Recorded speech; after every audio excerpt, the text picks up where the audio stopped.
Someone just moved into a fully functional home for less than the price of a used car. No mortgage, no landlord, no debt, and the person who spent 10 times more, still making payments. If you want to keep finding living setups that actually make financial sense, subscribe right now. We drop new ones every single week. All right, let's get into it. Here's the question that's been splitting the alternative housing community straight down the middle. Is a $10,000 container build actually livable? Or do you need to spend $100,000 to get something that doesn't feel like a punishment? Today we're answering that once and for all. We're going to walk through both builds completely. Every room, every corner, every design decision, and then stack them up on cost, comfort, practicality, and long-term value. And I'll warn you right now, the winner is not who most people expect. By the time this video ends, you're going to have a completely different framework for how you think about housing budgets. Because the real question here isn't which build costs more. The real question is, which one costs more than it should? Let's start with the $10,000 build. East Tennessee, about 45 minutes outside of Knoxville. This is a part of the country where land is still genuinely affordable. You can find 1 to 5 acres in the $20,000 to $40,000 range if you know where to look. And that matters, because when your structure costs $10,000, the land decision becomes everything. The builder here, a 34-year-old named Marcus who left a $60,000 a year warehouse job, spent $6,800 on a used 40-foot high-cube container. That extra foot of ceiling height, by the way, is not a small thing. Standard containers run 8 feet 6 inches. A high cube gives you 9 feet 6 inches. That single foot changes how a space feels dramatically. The remaining $3,200 went into a basic concrete pier foundation, entry door framing, 2 window cutouts, exterior paint, and initial weatherproofing. B-roll cue. Close up on the exterior welds and corrugated steel panels. Then pan to the entry. A solid wood door with a steel frame. Simple but clean. First impression from the outside? Honestly, it doesn't look like a poverty project. The charcoal paint and warm wood trim give it a clean, intentional aesthetic. It looks like something you'd find on an architecture blog, not a salvage yard. But here's the thing that stops most people before they even open the door. It's 8 feet wide. That's the interior width of a standard shipping container after wall framing is added. You're looking at roughly 7 feet 8 inches of usable interior width. And that number either disqualifies this entire concept for you, or it doesn't. Let's go inside and find out which side of that line you land on. The entry and living area. You walk in, and the first thing you notice is the light. 2 south-facing windows have been cut into the long wall of the container, and they pull natural light deep into the space. The interior is roughly 280 square feet in total, about the size of a large hotel room. And Marcus has done something smart here that most first-time container builders miss. He zoned the space visually instead of physically. No walls, no dividers, just intentional furniture placement and a shift in flooring material that tells your brain, this is a different area now. The entry flows directly into a living zone. A compact 2-seat sofa, a low wood coffee table, and a wall-mounted TV. The sofa folds flat. That's important, and we'll come back to it. One thing you'll notice immediately, the ceiling height. That extra foot from the high cube container makes this feel less like a tube and more like a room. Standard container, you feel the compression. High cube, you forget you're inside a steel box. The kitchen, about 12 feet into the container, the living zone gives way to the kitchen. And this is where Marcus spent the bulk of his interior budget. Roughly $1,800 of a $5,500 interior finishing budget went into this space. Single basin farmhouse sink. 2-burner induction cooktop. Not a range, not a full stove, 2 burners. Open shelving built from reclaimed lumber. A compact countertop refrigerator tucked under the butcher block, which cost $180 used and holds more than you'd expect. Here's the pattern interrupt.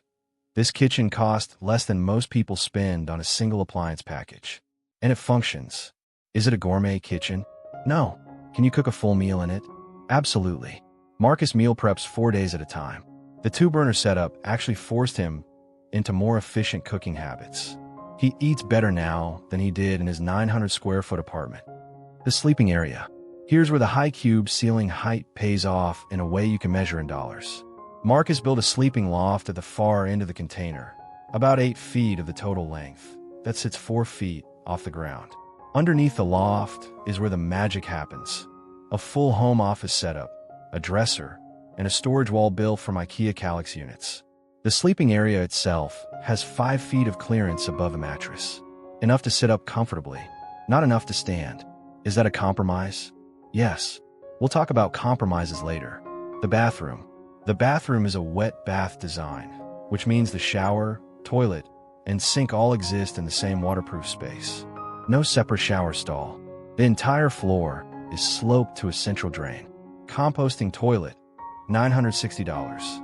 On-demand propane water heater mounted on the exterior wall. A narrow vanity with a vessel sink. Subway tile on 3 walls. Painted cement board on the 4th. Total bathroom build cost, $2,100. Is it spa-like? No. Is it completely functional and surprisingly clean-looking? Yes. The subway tile and the vessel sink do a lot of heavy lifting aesthetically in a small footprint. What about the cost? Let's run the full number. Container, $6,800. Foundation, $1,200. Exterior finishing, $800. Interior framing and insulation, $1,400. Kitchen, $1,800. Bathroom, $2,100. Electrical, basic 30-amp off-grid solar setup, $1,600. Plumbing, rainwater collection and propane, $900. Flooring and walls, $1,100. Furniture and fixtures, $900. Miscellaneous and overruns, for $100. Total all in, $21,000. Now wait, didn't I say $10,000 build? Yes. The container and its initial prep cost $10,000. The finished livable structure cost $21,000. That distinction matters, and it's something a lot of YouTube videos skim past. The $10,000 number refers to the acquisition and shell cost, which is real and which is the hardest part to believe. But finishing the interior is a separate budget conversation. Still, $21,000 for a finished, off-grid, capable home. Let that number sit for a second. In most American cities, that doesn't cover a single year of rent. Now let's look at what $100,000 actually buys you. Same general region of the country, rural Oklahoma, about 35 minutes from Tulsa. Land cost here ran about $18,000 for 2.5 acres. That comes out of the $100,000 total, which means the structure itself cost approximately $82,000. The build, 2 40-foot high cube containers running parallel, connected by a 20-foot steel frame infill section that serves as the primary living area.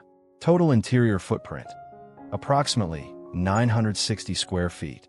A wraparound porch adds another 200 square feet of covered outdoor living. The builder, a couple in their late 30s, Sarah and James, both remote workers, hired a contractor for most of the work. They did their own finish work, painting, tile, landscaping. From the outside, this doesn't read as alternative housing. It reads as a thoughtfully designed rural home. The wraparound porch, the metal roof, and the board and batten siding on the infill section blend the industrial container aesthetic with traditional rural architecture. It's genuinely beautiful. And here's the open loop I want to plant right now. This build has a problem. A real one. We'll get to it in a few minutes. But first, let's go inside. Now let's go through the $100 build. The living area. This is the moment the $100,000 build earns its price tag. That central infill section is 20 feet wide and 20 feet deep. 400 square feet of open living space with a 14-foot ceiling. The clear-story windows run the full length of the roofline junction on both sides, and the light in here in the afternoon is extraordinary. Polished concrete floors. A wood-burning stove in the corner with a blackened steel surround. A full sectional sofa. Built-in bookshelves on the north wall. This doesn't feel like alternative housing. This feels like a magazine feature. The kitchen. Sarah and James put real money into this kitchen, and it shows. Quartz countertops. A full 36-inch range with 6 burners. A French door refrigerator. Shaker cabinets to the ceiling with LED under-cabinet lighting. A large farmhouse sink with a pull-down faucet. This kitchen cost roughly $14,000 installed. And honestly, it looks like a kitchen that belongs in a $400,000 home. Compare that to Marcus's $1,800 kitchen. Both make food. One makes you want to stay home and cook. The other makes you appreciate efficiency. Different things. Neither is wrong.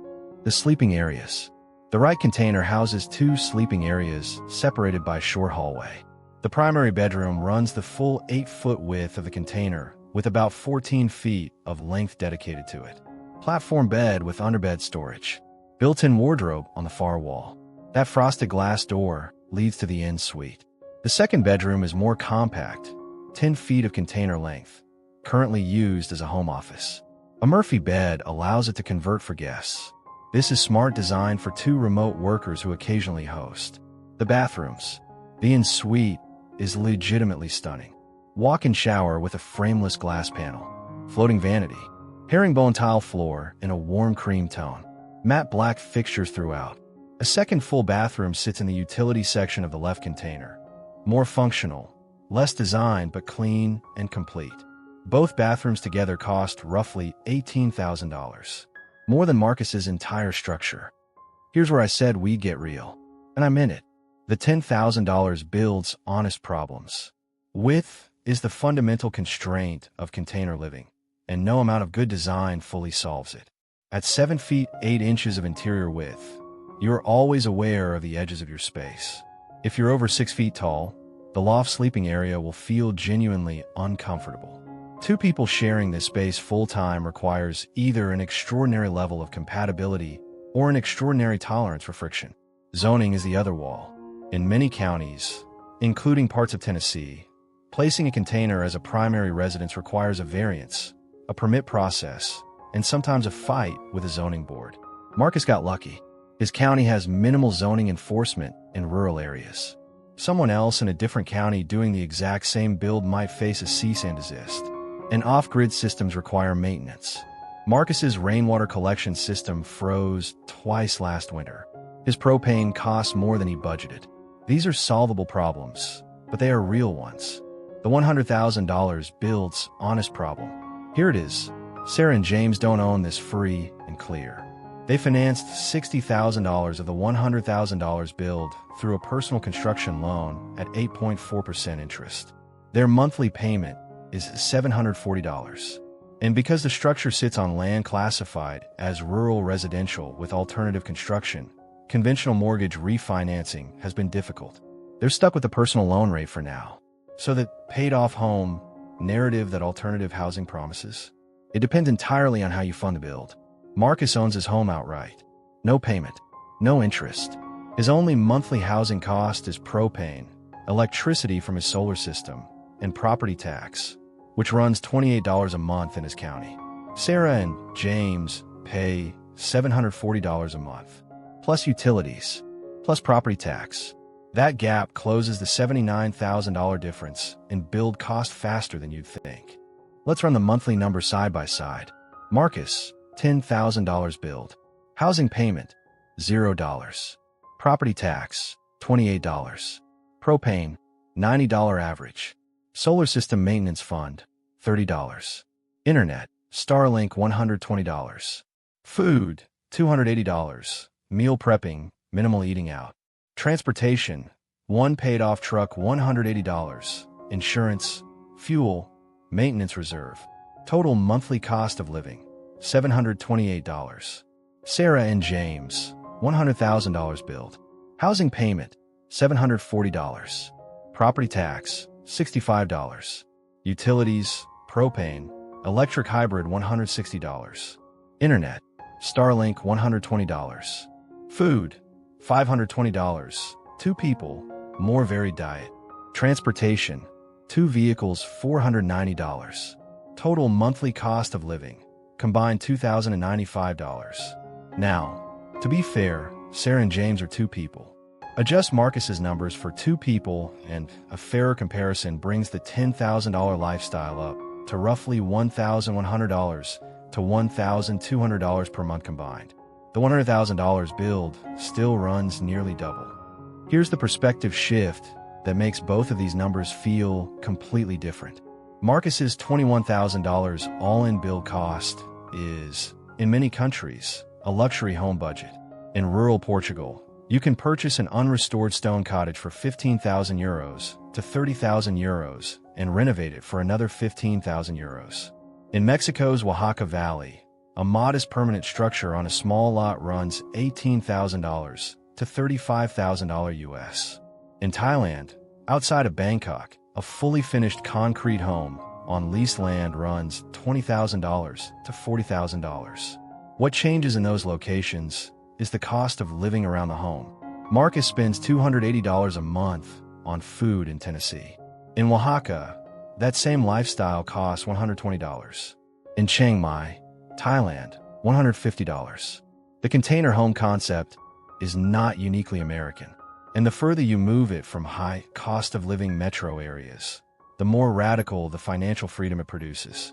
The real question this video has been building toward isn't $10K or $100,000. It's, what is the minimum structure that genuinely supports the life you want to live? For some people, that's Marcus's 280 square feet. For others, it's Sarah and James's 960 with a magazine kitchen. Both are legitimate answers to a question most people never stop to ask. So which one wins? Marcus's $10,000 container wins on financial freedom. Completely. Unambiguously. If you want to eliminate housing as a monthly expense, if you want to own something outright without a bank involved, if you can adapt to 280 square feet, his build is one of the most efficient uses of money in American housing right now. Sarah and James's $100,000 build wins on livability, on the feeling of space, on the ability to host, to cook seriously, to have a guest room, to live in a home that feels like a home and not an experiment. If you are building for two people, if you work remotely and need separate focus spaces, if the quality of your physical environment affects your productivity and your well-being, the $100,000 investment is defensible. But here's the reframe I promised you at the beginning. The real competition was never $10,000 versus $100,000. The real competition is both of these builds against the $1,800 a month apartment that owns you, the $350,000 mortgage that takes 30 years to disappear, the lease renewal that goes up every year while your options stay the same. Compared to that, both of these builds win by a lot. If this video made you look at your own housing situation differently, that's the point. Drop a comment right now. Tell me which build you'd actually choose. The $21,000 off-grid container or the $100,000 Barndominium hybrid. And tell me why. I read every single one. Subscribe if you haven't already, because the next video we're publishing might be the most surprising build we've ever covered. Someone built a fully livable 2-bedroom home for less than $35,000 using a method that almost nobody is talking about yet. You're not going to want to miss that one. The most expensive home isn't always the best one, and the cheapest one isn't always the sacrifice people think it is. The only real mistake is never questioning which one you actually need. We'll see you in the next video.